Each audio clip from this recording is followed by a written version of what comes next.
Adakah di antara saudara yang pernah menjadi cheerleader?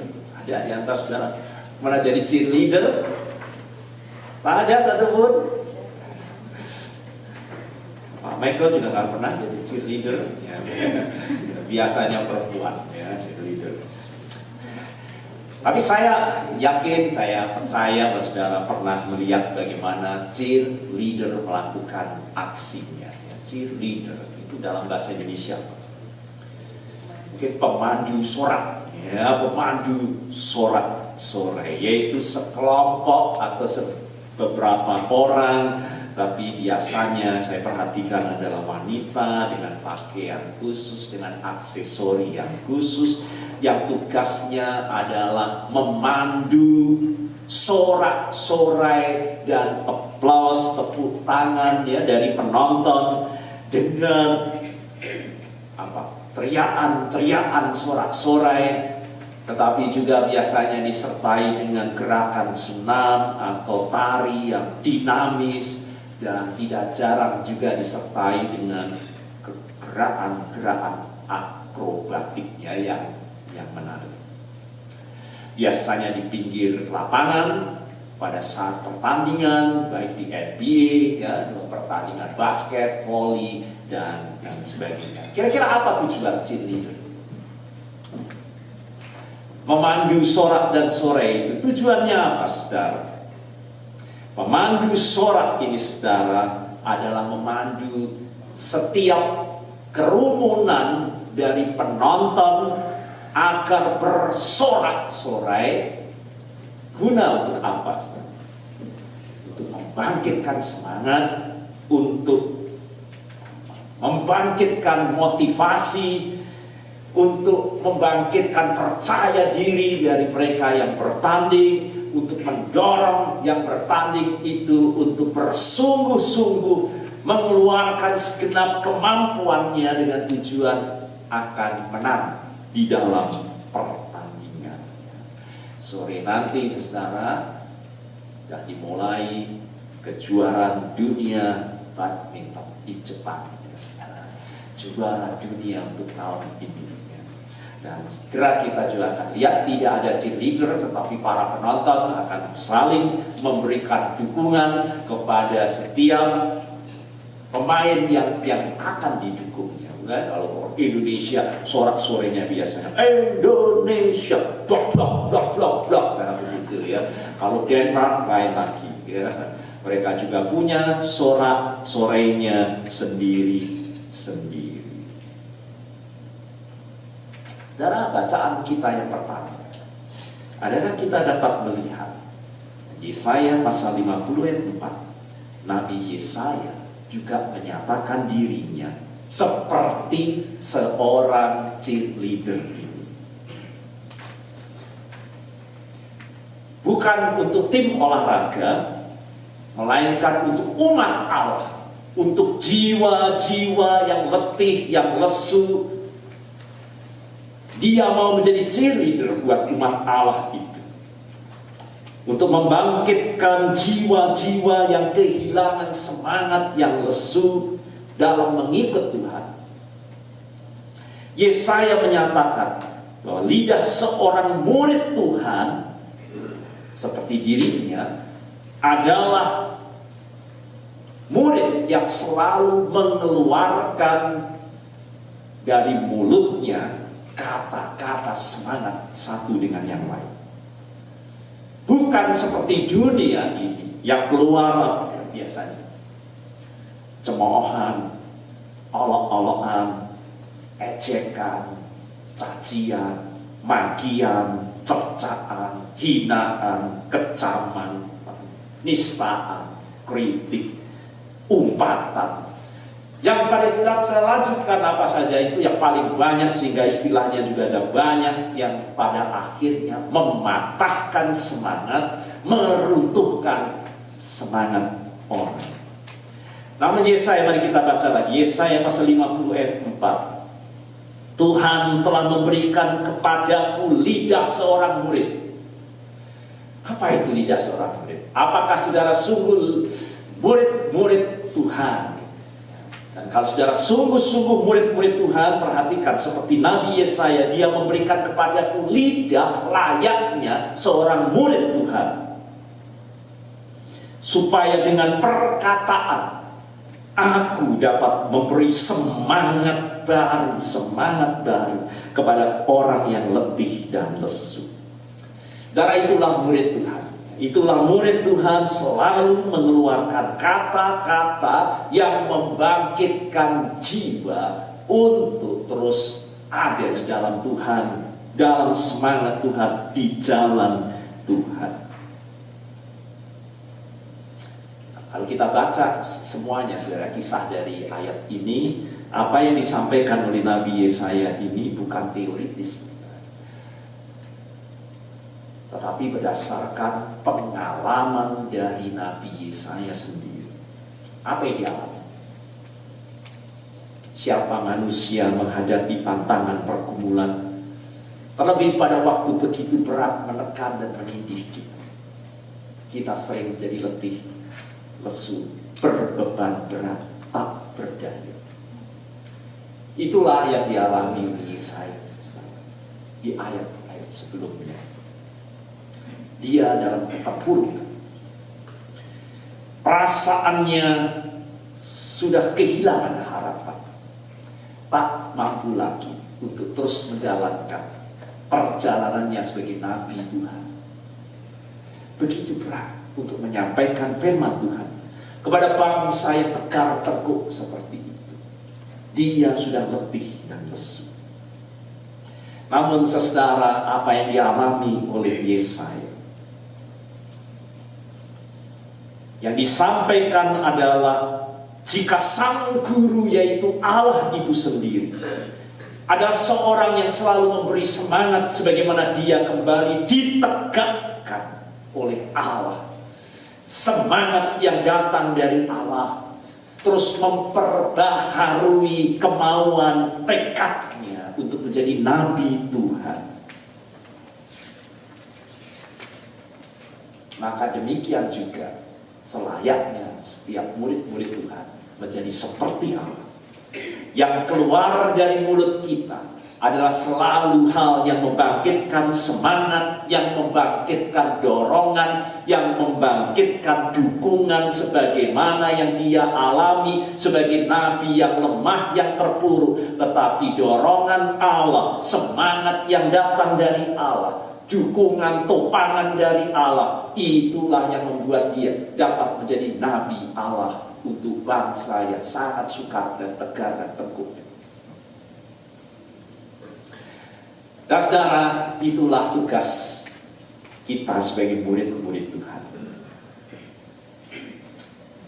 Mengapa saudara kita harus memiliki hal seperti Nabi Yesaya, dengan semangat seperti cheerleader, untuk memberikan semangat, memberikan motivasi, membangkitkan kesungguhan, membangkitkan kemauan. Karena Alkitab, saudara, menggambarkan dengan sangat jelas kehidupan kita ini sebagai orang-orang beriman adalah seperti sebuah pertandingan. Perjalanan iman kita di dunia ini itu seperti pertandingan, saudara. Saya tidak tahu apakah saudara pernah mengikuti pertandingan. Saya sering diutus baik pada sekolah untuk ikut terlibat di dalam pertandingan, baik lari, baik badminton, baik dan macam. Dan saya tahu bagaimana kalau kita ini bertanding. Kita lihat 1 Timotius pasal 6:12. Bertandinglah dalam pertandingan iman. Jadi iman itu, saudara, untuk kita dapat hidup beriman. Dan itu bukan hal yang sesuatu yang tanpa tantangan yang dapat kita jalani dengan mudah. Itu pertandingan. Hidup beriman kepada Tuhan itu pertandingan. Bertandinglah dalam pertandingan iman yang benar, dan rebutlah hidup yang kekal. Karena untuk itu kamu dipanggil. Jadi saudara, panggilan kita ini untuk hidup beriman. Dan hidup beriman itu adalah pertandingan. Ada yang harus kita rebut di dalam kehidupan kita ini. bertandinglah dalam pertandingan iman yang benar dan rebutlah. Kira-kira apa yang direbut? Nah, nanti sore akan dimulai pertandingan para atlet yang dalam ranking ya, di dalam badminton, dan mereka merebut piala juara dunia, ya, merebut medali emas sehingga dinobatkan sebagai juara dunia untuk tahun ini. Ya, banyak orang dapat lihat dalam pertandingan selalu ada yang direbut. Ada piala Sudirman, ada piala Thomas, ada piala Uber, dan seterusnya. Lalu kalau ini pertandingan iman, saudara, kira-kira ini apa yang direbut? Rebutlah, katakan di situ, saudara. Seperti kita merebut piala kejuaraan itu. Dan apa itu? Rasul Paulus mengatakan dengan sangat tegas, itu adalah hidup yang kekal. Saya baca firman Tuhan dari 1 Korintus pasal 9 ayat 25. Tiap orang yang turut mengambil bagian dalam pertandingan ini, pertandingan iman, kalau saudara mau hidup beriman kepada Tuhan, sebagai ada mau hidup bertanding, dia harus menguasai dirinya dalam segala hal. Mereka berbuat demikian untuk apa? Ini gambaran dipakai untuk Olimpik pada zaman di mana surat Rasul Paulus ditulis, yaitu untuk memperoleh mahkota yang fana. Sampai saya tidak tahu apakah kalau Olimpik yang diadakan di mana itu masih diberi mahkota ya dalam bentuk sulaman, daun-daun dan sebagainya. Ya. Memperoleh mahkota yang fana, merebut mahkota yang fana. Tetapi kita bertanding dalam pertandingan iman untuk memperoleh suatu mahkota yang abadi. Tujuannya, saudara, agar kita menang memelihara iman kita ini sampai dengan akhirnya, sampai dengan finish, dan kita beroleh hidup yang kekal. Saudara, sebagaimana dikatakan di 2 Timotius pasal 4 ayat 7. Pada akhirnya kita akan dapat berkata, aku telah mengakhiri pertandingan ini dengan baik di dunia, dan aku telah mencapai garis akhir, dan aku memelihara iman. Maka mari kita dalami, saudara, ya, apa yang dikatakan dalam firman Tuhan. Kata Yunani yang diterjemahkan rebutlah. Rebutlah. Kata yang dipakai adalah epilafau, ya, epilafau. Yang artinya, saudara, menangkap, ya, menangkap, merebut, mengambil. Ya, itu kata Yunani epilafau. Jadi kalau kita ini disuruh untuk menangkap, kira-kira sudah kita tangkap atau belum? Kalau kita ini disuruh merebut, itu kira-kira sudah kita miliki kan? Kalau kita ini disuruh mengambil, itu kira-kira sudah ada di tangan kita. Belum kan? Belum, saudara. Kita dipanggil untuk merebutnya, memperolehnya. Itu berarti kita belum sungguh-sungguh menangkapnya. Kita sedang mengejar seperti dalam pertandingan.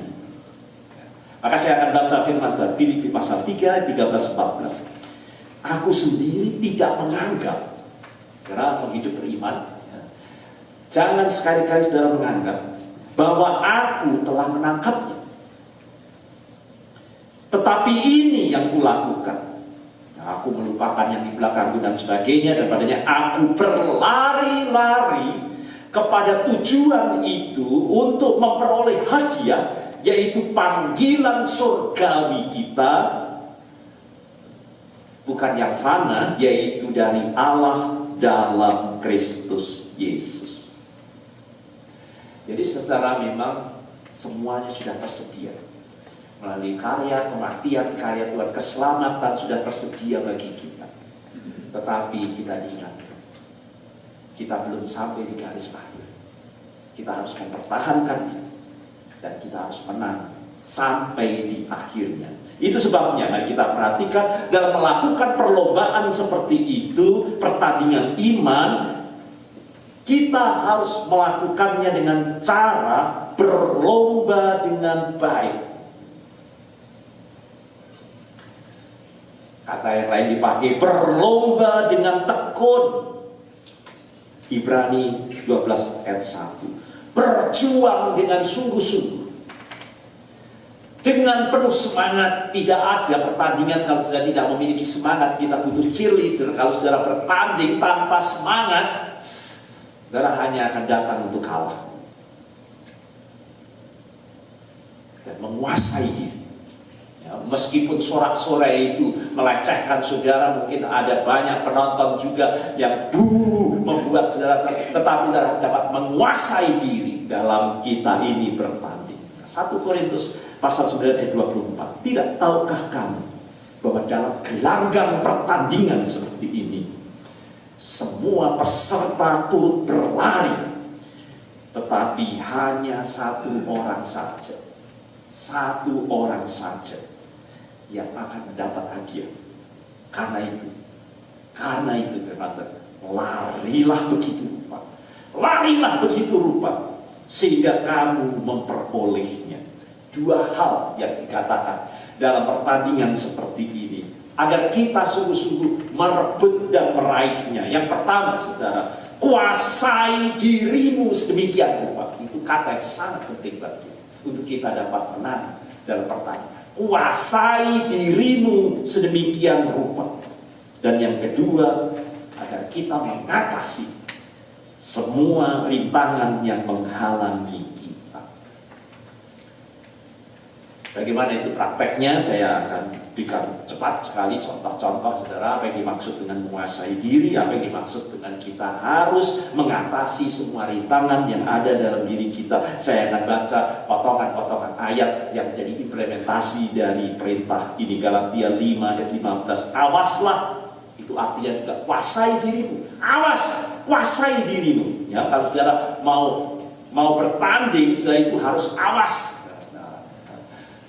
Kalau sudah badminton ada di tengah, saudara awas, mungkin di sana, mungkin ke belakang, mungkin ke sini, mungkin lob, mungkin chop. Saya awas semua, kemana saja saya awas. Kuasai dirimu, ya. Dan dikatakan gitu. Jangan kamu saling menelan, saling menggigit, saling membinasakan. Itu ironis. Saudara bertanding bersama-sama sebagai gereja, tapi di dalam gereja sendiri satu dengan yang lainnya saling menelan, saling menggigit, saling membinasakan. Galatia 5:26. Waspadalah, jangan kita gila hormat. Ada tidak orang di gereja sedang bertanding tapi gila hormat? Maunya disanjung, maunya tersinggung, mutung, gila hormat, saling menantang, saling mendengki. Matius 24 ayat 10. Banyak yang murtad, saling menyerahkan dan saling membenci. Satu ironis buat kita hidup bersama dalam pertandingan, tetapi kita saling membenci satu dengan yang lain. Kalau ada si A, saya nggak mau datang, Pak, persekutuan. Saling bersungut-sungut, saling mempersalahkan, saling menghakimi satu dengan yang lainnya. Yakobus pasal 5 ayat 9. Saling menuduh, Roma 2 ayat 15. Saling memfitnah, Yakobus 4 ayat 11. Saling menghakimi. Dan saya dapat terus lanjutkan. Itulah rintangan-rintangan yang dimaksud di sini, saudara. Saling mencemooh, saling bertentangan. Nah, kalau kita tidak dapat menguasai diri dan kita masuk di dalam tindakan-tindakan seperti ini, kita tidak akan sampai ke garis akhir dengan kemenangan. Kita harus dapat menguasai diri dalam hal-hal seperti ini. Emosi kita, pikiran kita, untuk tidak terjerumus dan jatuh dalam rintangan-rintangan seperti ini. Nah, saudara, di samping menguasai diri, dua hal tadi, menguasai diri dan mengatasi rintangan, yang ketiga ini yang dikatakan kalau saudara bertanding, selain sudah menguasai diri, saudara harus mengejar. Berlarilah sedemikian rupa mengejar apa yang kita kejar. Nah, kalau badminton ya shuttlecock sebenarnya, kemanapun, ke belakang ya saya kejar belakang, ke depan ya saya kejar ke belakang. Lalu apa yang kita kejar dalam pertandingan iman itu? 2 Timotius pasal 4 ayat 7, mari kita buka hati. Tetapi engkau hai manusia, jauhilah semuanya itu yang sudah saya sebutkan tadi, hal-hal yang merintangi, yang membuat emosi kita tidak bisa kita kendalikan, sehingga membuat kita tidak bisa menguasai diri kita, kalap dengan berbagai macam persoalan. Jauhi semuanya itu yang merintangi kita, dan sekarang kejarlah. Jadi ada yang harus kita kejar untuk kita meraih panggilan hadiah surgawi kita itu, mahkota yang abadi, yaitu kejarlah keadilan, ibadah, kesetiaan, kasih, kesabaran, kelemah lembutan. Terus dan dapat lanjutkan yang lainnya. Nah, pada intinya saya katakan, belajarlah, kejarlah untuk kita makin serupa dengan Kristus Tuhan kita. Sehingga mulut kita menjadi mulut Kristus, tubuh kita menjadi tubuh Kristus, tangan, kaki, mulut, hati adalah gambaran dari Tuhan dalam diri kita. Nah, saat ini sekarang hal yang kedua, kalau kita ada dalam pertandingan seperti ini yang tidak mudah, kita harus menguasai diri.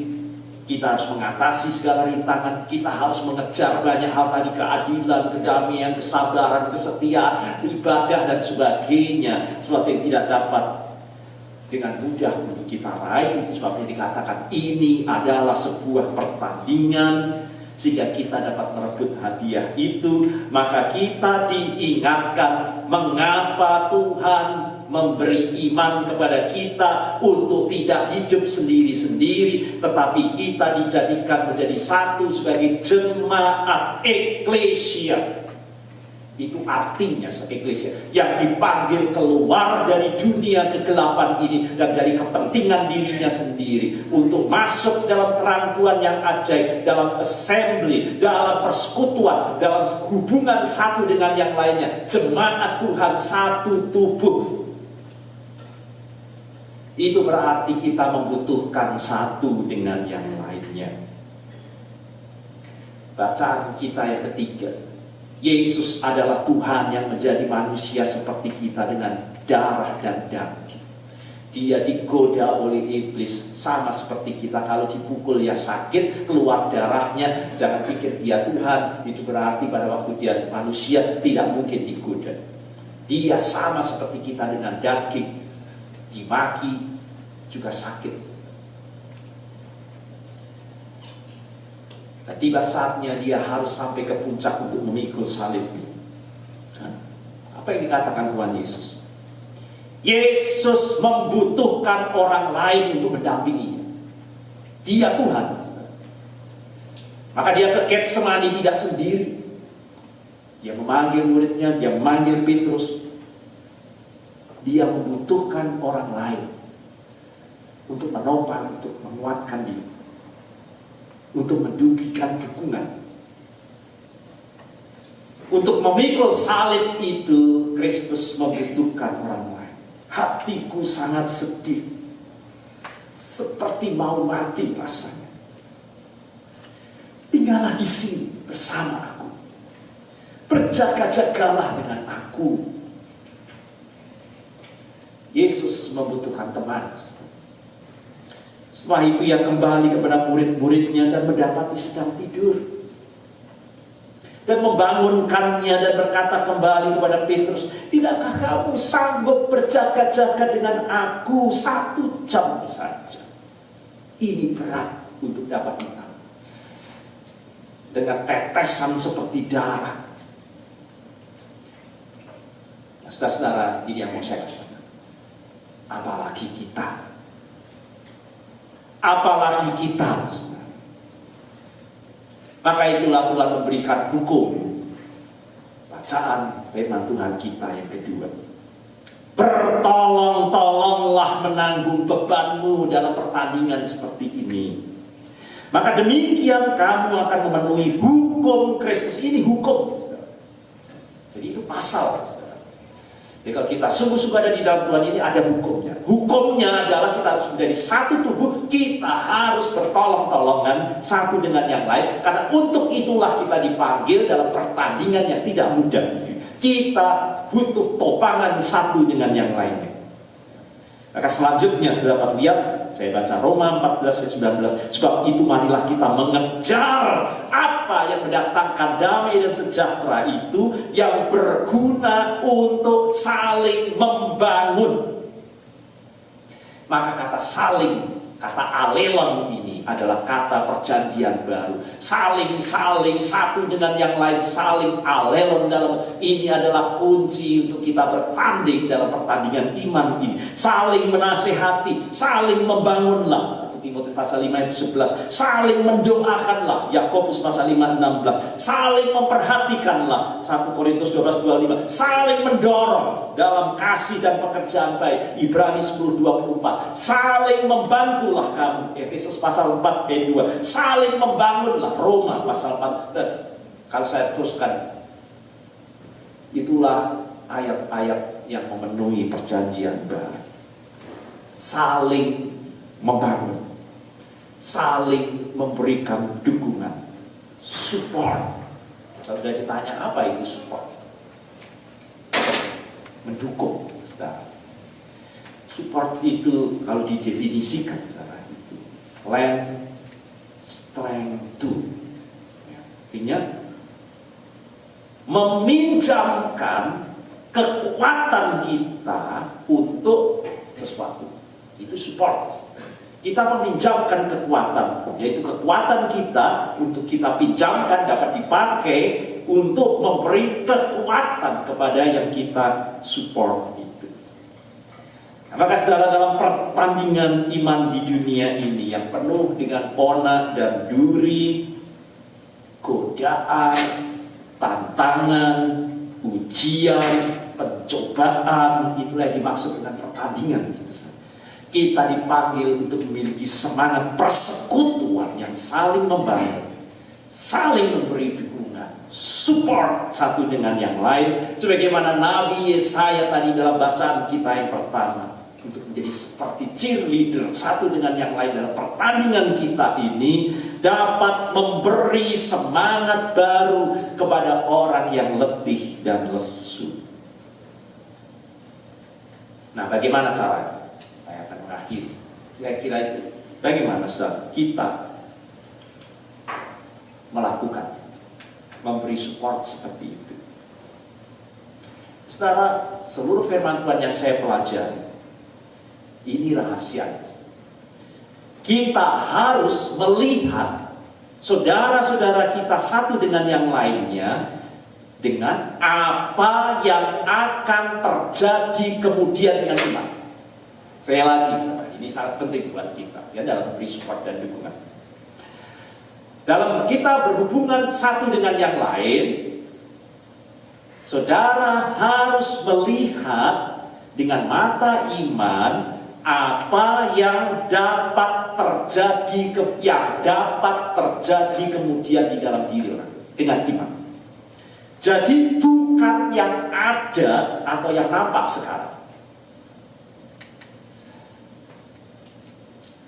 Saya kasih contoh. Pada waktu Yesus bertemu dengan Simon, dia berkata, Simon, kamu tidak Simon lagi. Tidak ada Simon di situ ya.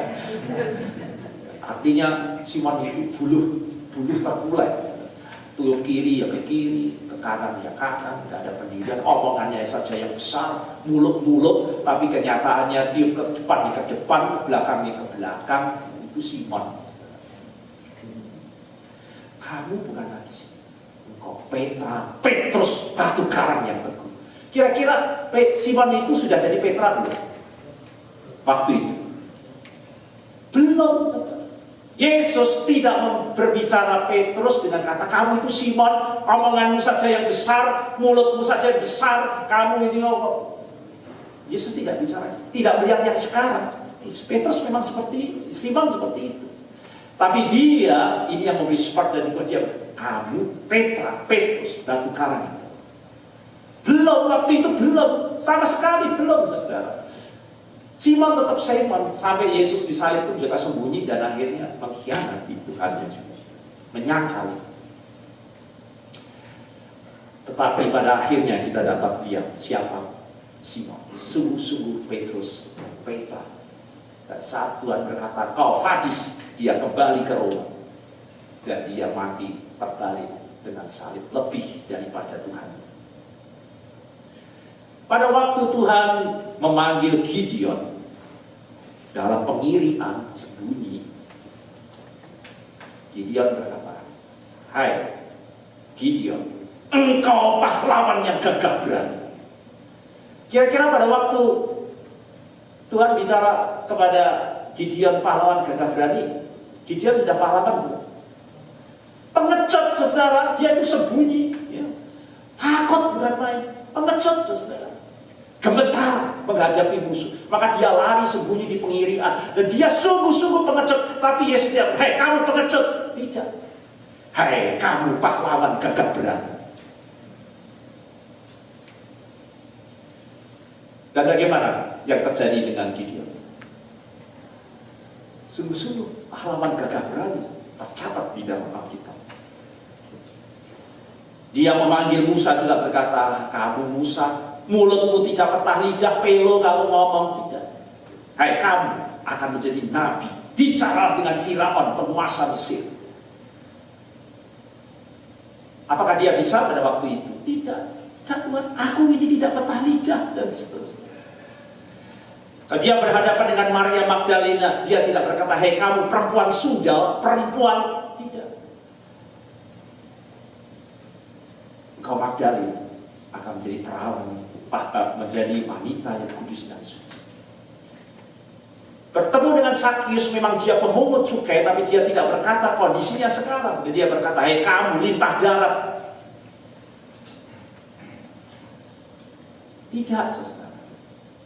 Dan demikian, saudara, dalam hal apapun. Kalau saudara melihat pendidikan untuk anak, jangan saudara lihat kondisinya sekarang. Hei kamu goblok, hei kamu nakal, tak ada obatnya, dan seterusnya. Katakan sesuai dengan iman, saudara. Iman itu ada dalam pengharapan, percaya ada pertolongan Tuhan, ada kuasa Tuhan, ada kasih karunia Tuhan yang sanggup memperbaharui, yang sanggup merubah, yang sanggup memakai orang dengan ajaib dan heran. Apapun kondisinya sekarang ini, katakan, kamu anak pandai, kamu anak yang menurut. Jangan katakan kondisinya sekarang. Segala sesuatu yang kita harapkan itulah iman, saudara. Iman adalah dasar. Jadi ini dasar. Ya segala sesuatu yang kita harapkan. Dan kalau itu kita lakukan, saudara akan lihat bukti. Lihat Simon, lihat Gideon, lihat Maria Magdalena, lihat Sakius pemungut cukai yang sungguh-sungguh berubah menjadi dermawan. Katakan dengan iman. Itulah panggilan kita, saudara, dalam memberikan support dan dukungan.